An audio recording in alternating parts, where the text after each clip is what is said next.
So James Franklin says that Drew Allar will be a game-time decision before they host Ohio State this weekend. And the question that I immediately asked is it really going to matter that much for them?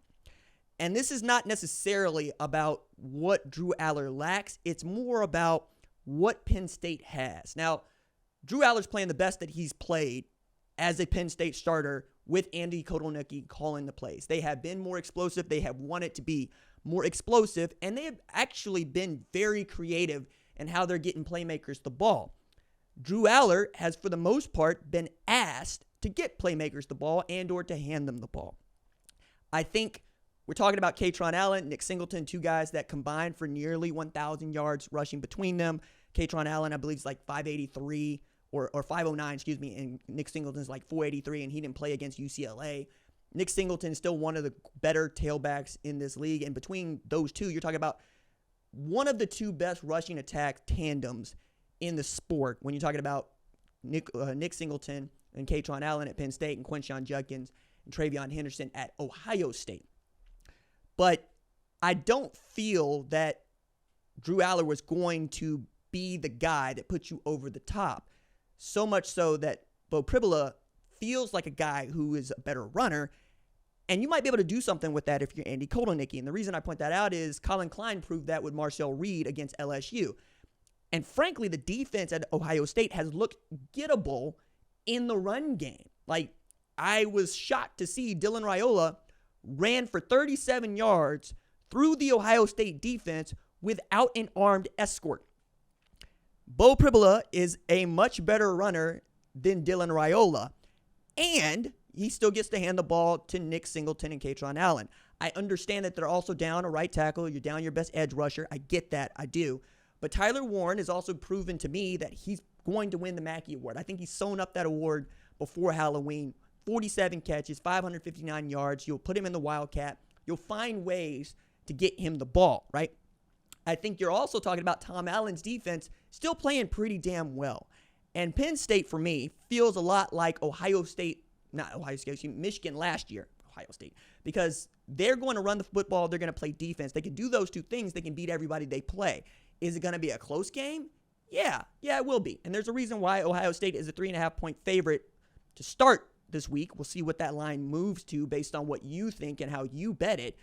But this is a game that I believe Penn State believes it can win. And I think that Drew Allar is probably going to be a guy that they try to get out there to go. And it could be as simple as he tries it, it doesn't go, and we see Bo Pribula. And then we'll get to find out whether or not Ohio State can impose its will on that Penn State defense. And that might be a problem in and of itself, right? I believe that it is a much bigger deal that Ohio State is going to be going into this game without a left tackle than it is that Penn State might be going into this game without their right tackle, Drew Allar. Mostly because Chip Kelly kept trying to prove that Ohio State could run the football against Nebraska, and it really wasn't going well. And what they should have been doing is throwing the football down the field to guys like Jeremiah Smith. Eventually, Carnell Tate and Jeremiah Smith make themselves known in this thing, but I was thinking that this needed to be a game where I see Will Howard throw the ball 30, 35 times, if not 40 times, especially as we get deeper and deeper into the season when you know you're not going to be able to push people to the left side of that line where you're basically going to be playing three guards, right? Center is a guard, right? Just a guard that snaps the ball. You're moving your All-American left guard and Donovan Jackson out to left tackle because you don't have anybody else that can go there, right? It doesn't look like Michael Mikowski is going to be able to do that, or that Josh Simmons is done for the year. I also would like to see what Jim Knowles' defense can do because they look really basic against Oregon, and you heard Nick Saban say as much. Antiquated was the word that he used. And I haven't seen these athletes that Ohio State have really be that athletic. Like Sonny Styles is good, but he's not great, right? C.J. Hicks didn't play against Nebraska. We know that Arvell Reese is kind of there, right? Cody Simon's been good. Jack Sawyer and JT Tuimoloau have not taken over a game yet, right? Caleb Downs has been ridiculous, but Denzel Burke has been getting his grits cooked there on the outside because apparently you can just run by him. And Jordan Hancock is turning out to be your best slot corner, if not second best corner on the team, right?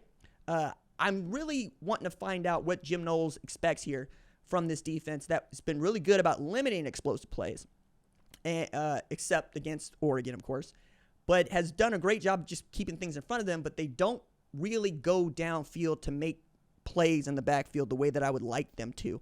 And I think against a guy like Bo Pribula, you're going to get to sell out against the run. You're going to ask him to beat you. And even I would say this against Drew Allar. I would ask that dude to try to beat me by getting to his second and third read and maybe even beat me with a check down.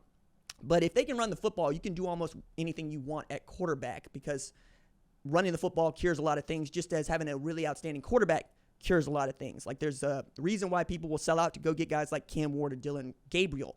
They make you better, or they cover your mistakes. If you got an offensive line that can move people off the ball, though, create running lanes, we're talking about really being able to eat the clock and let your defense eat when it's out there.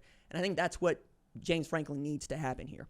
Now, I think it is also worth pointing out that this is a huge game for the legacies of James Franklin and Ryan Day. But I think the pressure is more on Ryan Day because the fan base at Ohio State believes this team is soft. And one of the reasons they believe this team is soft is they'll play clunkers against teams like Nebraska.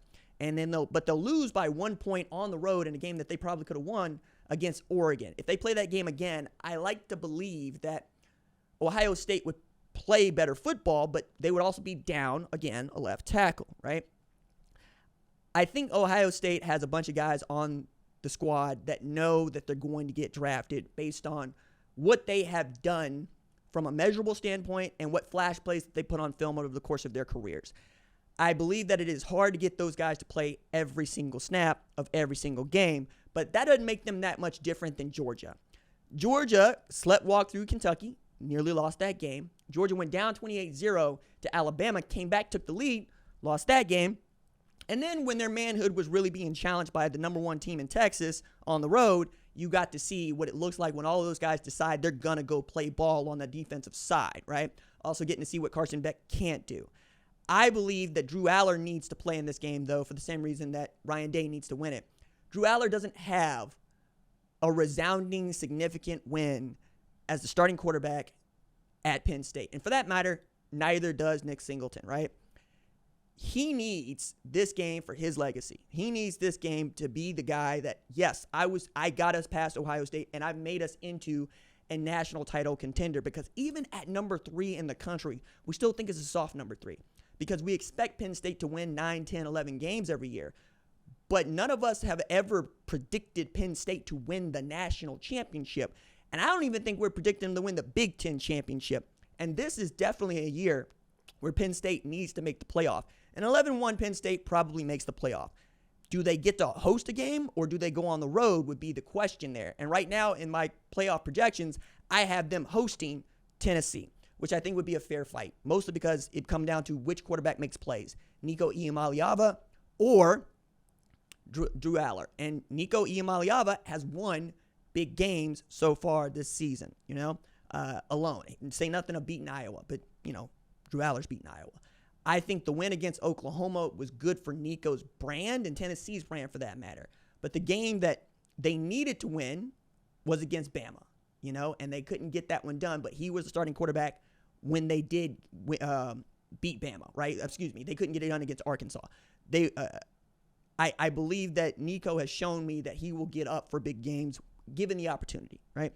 I also think that it'd be funny to watch Dylan Sampson go at that Tom Allen defense and watch what Nick Singleton and Traquan Allen could do against what I think is the best front this side of Georgia in Tennessee. But to the Drew Allar injury, I thought it was more the Tom Allen defense that stepped up against Wisconsin rather than the offense. And I'll be curious to find out what Jim Knowles is planning for. I'm sure he's planning for both quarterbacks. But if I were him, I would be looking to Drew Allar to start, but I would have everything ready to go if Bo Pribula ends up being the guy that takes most of the snaps for that Penn State offense on Saturday.